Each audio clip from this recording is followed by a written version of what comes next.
Shalom, shalom to everyone watching. This is Rabbi Moshe Otero with the Ways of Israel, and today we are continuing our study and learning to be a Jew, and we are in chapter 13, which you'll find that in your book on page 242. The days of awe, of reverence. How are the years counted according to Jewish law? And here we're going to cover a couple of these holidays in which becomes very important in our observance. The point of reference for counting of the years differ in antiquity from people to people and from nation to nation based as it was some significant historical event.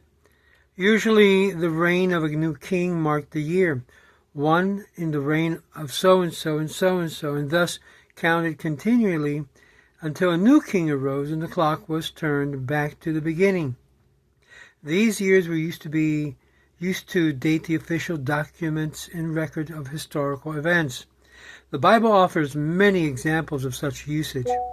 Each person would respond accordingly. Early Christians also based the counting of their year on the reign of one of those who they regarded as their spiritual king, considering it was the year of his birth and to have been year one of the domination of his rulership. The dominance of the Christian civilization in the world affair has resulted in that Christians count becoming the world's most widely used dating system.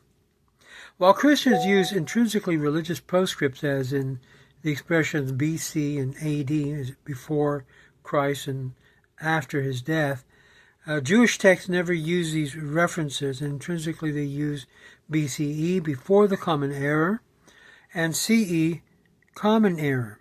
And this is how we make reference to history even under the current calendar system. The Jews for many centuries used their point as reference in counting the years of the Exodus instead, from Egypt, in addition to using the reign of the current ruler. And thus the beginning of the Christian era, the Jews were already into their 14th century of counting years. Now, had they continued on that basis, we would today be in the midst of the 34th century. We are right now in the year 5,785, and this, however, is after the destruction of Jerusalem and the temple in the 70th year of the Common Era and the dispersion of the Jews, where we find the use of the Exodus as a point of reference for counting the years and being displaced by other focal points. The destruction of the temple served as such a basis and date based upon the events that are found in the documents well into the early medieval period. Now, this is important to understand because everything takes place after the destruction of Jerusalem and temple, the Second Temple period. This is what I made issue with many of people who basically does not understand that a lot of the words of the prophet or of the servant of David or Daniel that we read in the book of Daniel has already taken place. A lot of it has. There's yet things to be still accomplished in the future.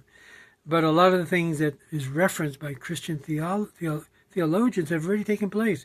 Like, example, the cessation of the sacrificial system, like the abomination that caused the desolation and the exile of the Jewish people from the Second Temple period. However, the system that gained the widest popularity among Jews and which is still used today is not an event or symbol whose significance is limited to our own faith or people, but on a theme of a universal significance applicable